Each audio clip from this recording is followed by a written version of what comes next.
Biografia de Luc Olivier Dalgange, feito por Adriana Eulálio.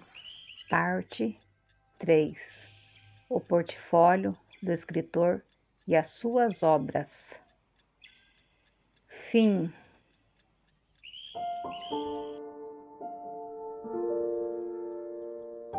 Luc Olivier Dalgange tem sido aclamado pela mídia.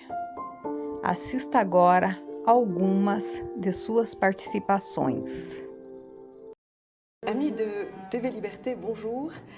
Nous avons la grande joie ce matin de recevoir un très grand écrivain et je vais en remercier Didier Carrette ici présent et Françoise Monestier dans les coulisses d'être à l'origine de cette rencontre parce que je lisais Luc Olivier Dalgange depuis des années, depuis au moins 25 ans. Et je rêvais de le rencontrer, et donc grâce à vous, c'est fait, grâce vous soit rendue. Et je voudrais vraiment signaler aux téléspectateurs que nous sommes en présence d'un très grand écrivain. Il y a beaucoup de choses dont il faut s'émerveiller, mais ce qui nous manque, c'est la capacité de s'émerveiller. Voilà, ou le consentement à l'émerveillement, parce que j'ai l'impression qu'il y a une sorte de force obstinée, un acharnement, une âpreté. Un scepticisme. Voilà, à ne pas à refuser le réel et à refuser le donner surtout. C'est-à-dire qu'au fond, on arrive dans un monde où les choses sont magnifiquement données. Et elles sont données, mais on peut s'en émerveiller à partir du moment où on consent à s'ordonner à quelque chose qui est plus grand que nous. Et au fond, c'est cette subjectivité exaspérée, narcissique, qui nous empêche de consentir à ce qui est plus grand que nous et donc à recevoir la présence réelle et frémissante, sensible, à la fois immanente et transcendante de toutes les choses, à la fois évidente. C'est une solution, peut-être.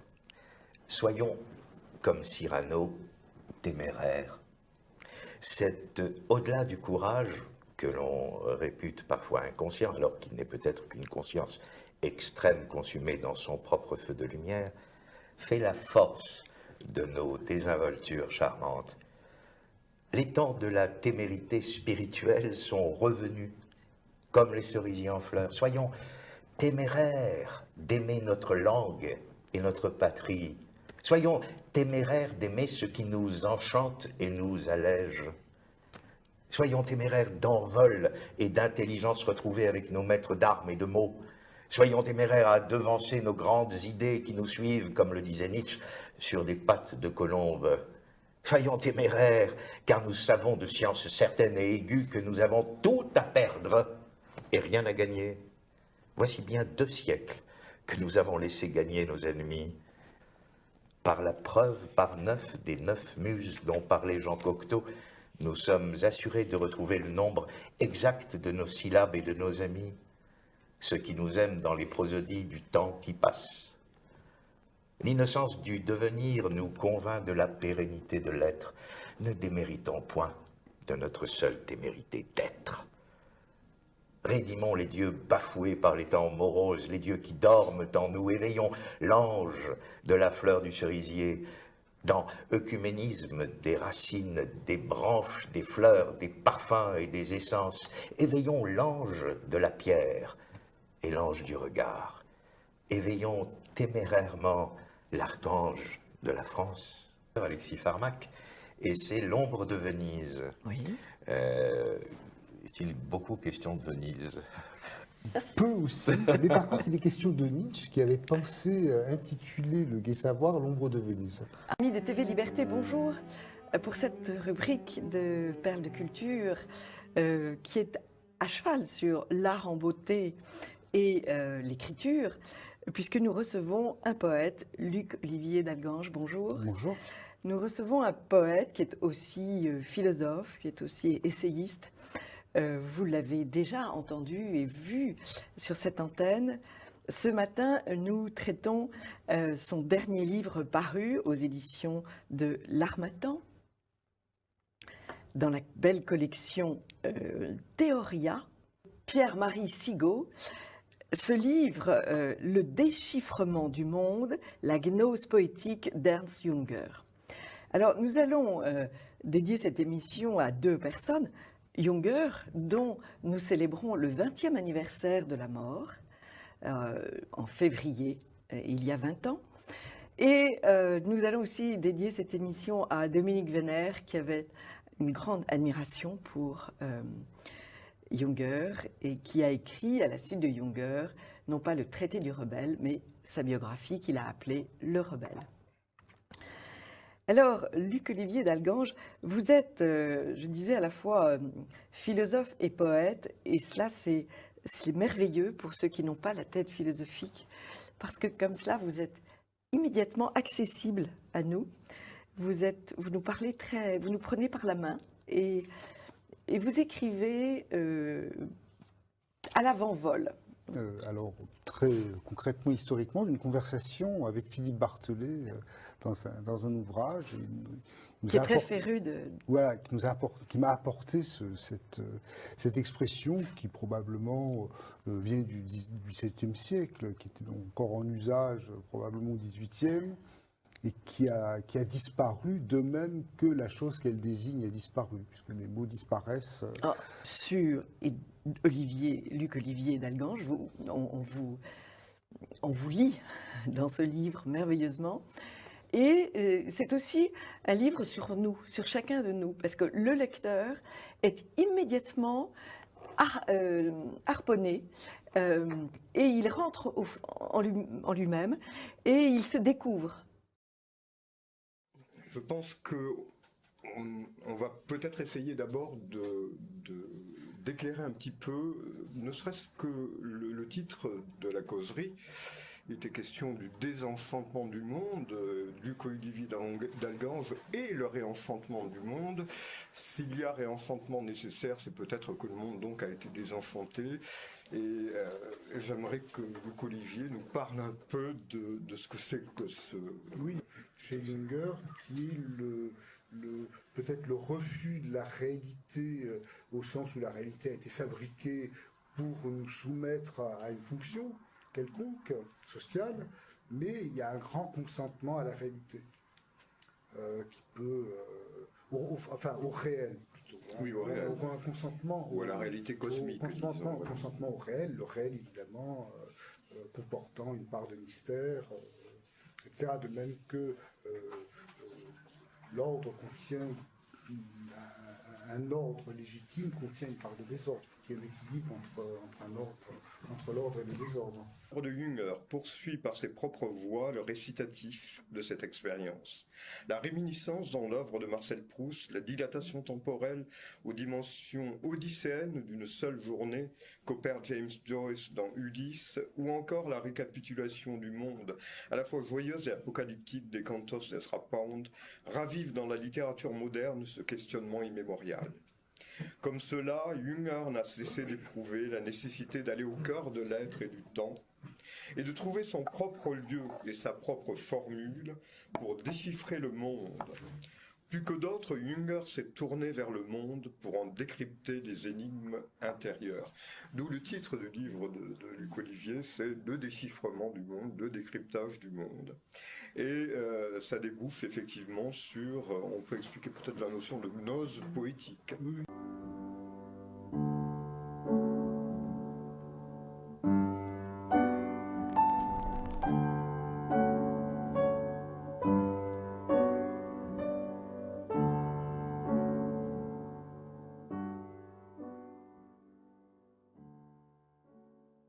Bonjour ou bonsoir à tous.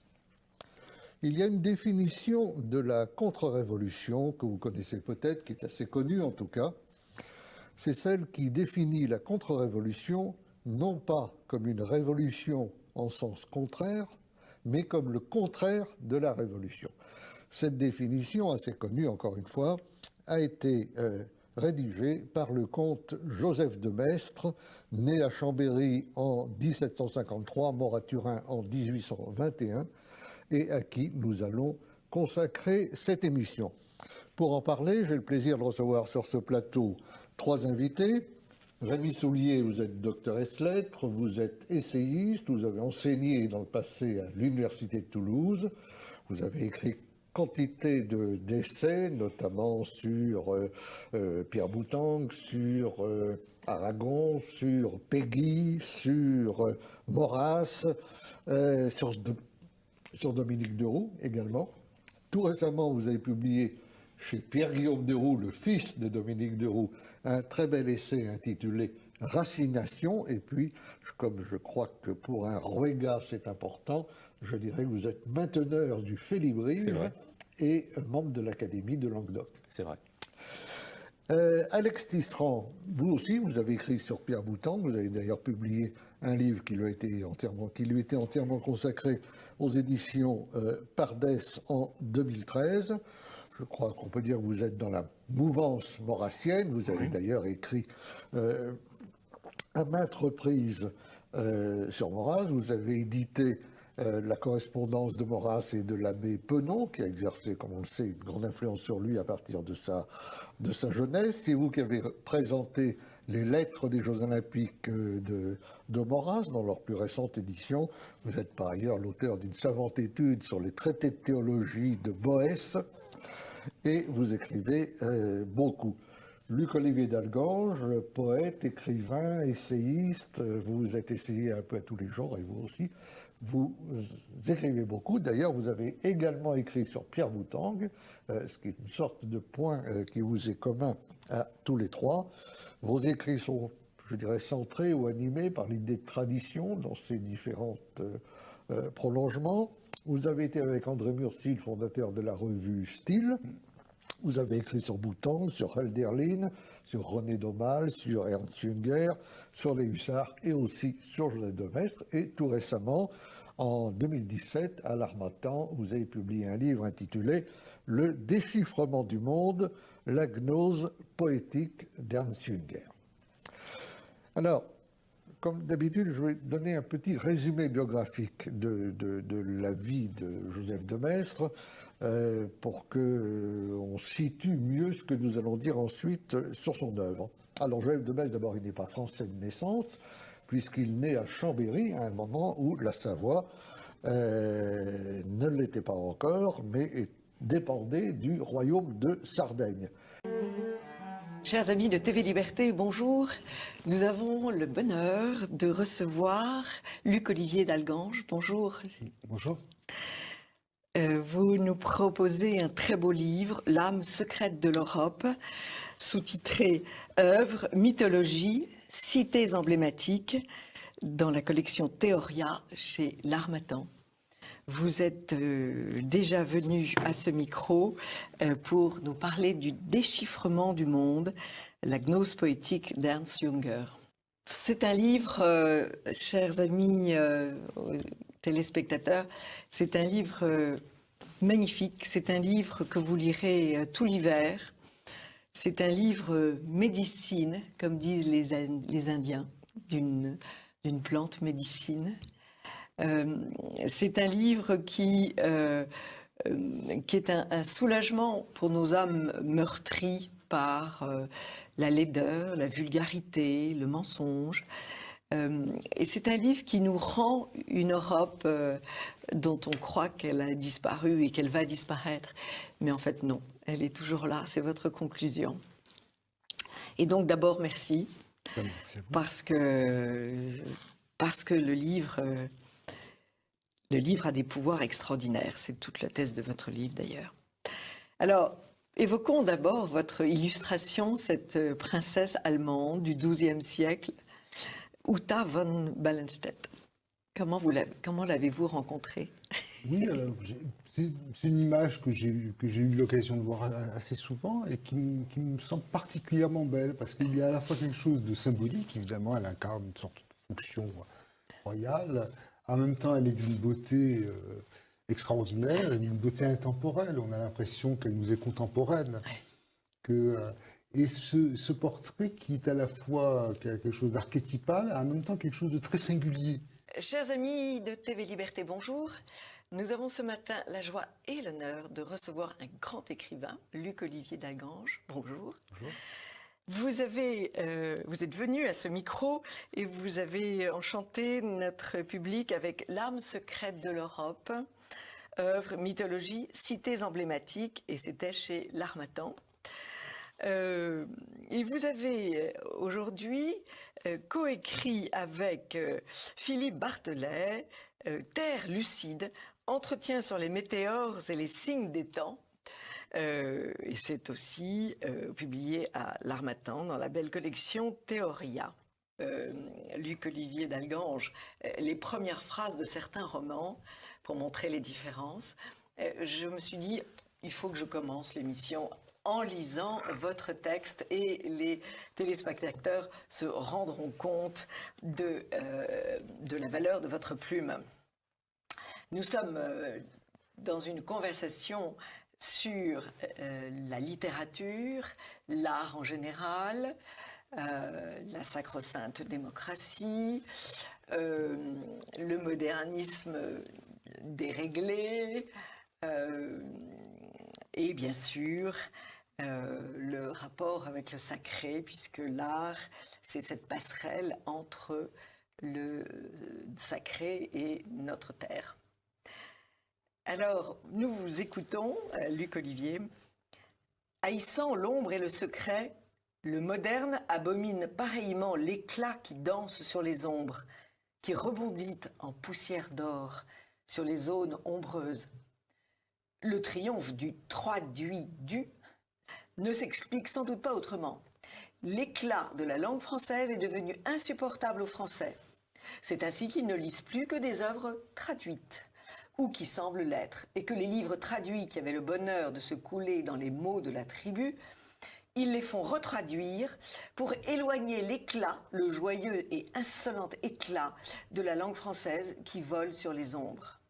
Oui, d'ailleurs, c'est une réalité qui me paraît tellement surprenante, au fond. Enfin, c'est une idée qui me paraît, en fait, surprenante.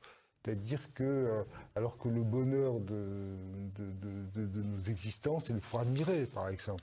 L'admiration, c'est quelque chose de merveilleux. C'est-à-dire que c'est ce qui m'a porté depuis toujours. C'est-à-dire que, et sans admiration, il n'y a pas non plus d'amour. Et sans admiration, il n'y a pas non plus d'amitié. Donc cet égalitarisme où chacun, en plus, va être plus égal que l'autre, enfin... Et je rappelle aux auditeurs aux téléspectateurs qu'ils peuvent trouver deux autres émissions. La première sur l'âme secrète de l'Europe et la seconde sur déchiffrement du monde avec Philippe Barthelet. Et préalablement, chers amis de TV Liberté, je dois vous présenter des excuses. Je ne suis pas rentrée dès le début septembre. Cette émission sera dorénavant mensuelle parce que je suis de plus en plus sur la côte méditerranéenne où m'attendent 4 petites filles et je veux les voir grandir. Je vous rappelle ce très beau vers d'Anna de Noailles. On a si peu de temps à s'aimer sur la terre. Voilà, mais ceux qui seraient en manque le mercredi soir, ils peuvent regarder mon blog annebrassier.fr et je rediffuse des émissions anciennes. Et de toutes les façons, sur le site YouTube de TV Liberté, ils peuvent aussi trouver ces émissions. Je suis sûre qu'ils n'ont pas vu toutes ces émissions depuis 10 ans. Alors, nous avons la joie donc de revoir Luc-Olivier d'Algange pour un livre tout à fait magique, comme souvent vos livres, Luc-Olivier. C'est un livre plein d'énergie et de sagesse. C'est écrit, comme toujours aussi, dans un style éblouissant. Et il a 2 qualités. Il est d'une grande douceur, mais aussi d'une grande violence. Est-ce que je me trompe? Oui, je pense qu'il y a d'ailleurs une sorte de douceur dans la résolution claire et nette, c'est-à-dire qu'à partir du moment où on sait ce qu'on refuse et ce à quoi on aspire, on peut se permettre la douceur parce qu'elle n'est pas abandon, voilà. La sérénité revient. Fort intérieur avec Luc-Olivier Dalgange. Et vivant, comme le monde lui-même. D'ailleurs, l'herméneutique ne se limite pas aux écrits, il y a une herméneutique du monde. Bien, la singularité ne va pas à l'encontre de l'universalité. Voilà. Au contraire. Au contraire. Au contraire. Oui. Alors restons dans votre singularité, celle de la langue française, et nous allons vous écouter lire un poème qui a été publié dans une revue phréatique, c'est-à-dire qu'il n'a touché que quelques lecteurs, un poème dont j'apprécie hautement la qualité, et qui est un extrait de l'Ode au Cinquième Empire. Grande voile tendue jusqu'au gémissement céleste, métaphore vivante des peuples et des heures, nous reviendrons aussi vers la grandeur avec nos carènes solides. Nous reviendrons jusqu'aux temples en ruine, porter la crinière de l'air marin et des ressouvenances de labeur et d'adoration. Nous reviendrons, lavés et forts, chaque aspect de notre entendement d'une clarté presque aveuglante, annonçant que la victoire humaine est illusoire. Nous reviendrons avec nos dieux enroulés autour des mâts, nos dieux peuplant la grande voile, nos dieux forts comme des cordages. Quel beau règne pour cette terre que le règne de notre retour. Tout recommence, car le temps n'est rien, et que la brûlure de la fidélité, plus profonde que le cri orne de son signe sacré, de son passage ailé, le ciel fécond d'enseignement à qui sait lire. Tout recommence, cœur infini, première voile de la parue disant « Je te trouve enfin ». Et nous avions tant attendu ce moment-là, avec une telle ferveur et une telle patience qu'une brume de chaleur montait vers nous, que les eaux tremblaient à nouveau après tant de batailles, de fatigues. Cette salutation, enfin, changeait un cœur, et l'étincelante obscurité se renversait comme une corbeille de fleurs sur l'orgueil aérien de la conquête. Tout recommence, cœur infini, car le temps, qui l'accable ou resplendisse, ne passe point. La terre élève ses senteurs pour notre triomphe venu de la mer. Chers amis, bonjour. Nous avons la joie et l'honneur de recevoir ce matin Luc-Olivier Dalgange. Bonjour, monsieur. Bonjour. Vous êtes venu déjà à ce micro pour un très beau livre, L'âme secrète de l'Europe, et pour des propos réfractaires. Et vous vous attachez avec ce nouveau livre aux droits de l'âme. Les droits de l'âme, sous-titré Catena Aurea, c'est-à-dire la chaîne d'or. C'est dans la collection Théoria, c'est chez L'Harmattan, et cette collection est dirigée par Pierre-Marie Sigaud. Alors, d'abord, qu'est-ce que c'est que cette chaîne d'or, s'il vous plaît? Oui, alors c'est la catena aurea, c'est une notion d'origine néoplatonicienne et qui indique le passage, la transmission de génération en génération d'une expérience intérieure particulièrement lumineuse.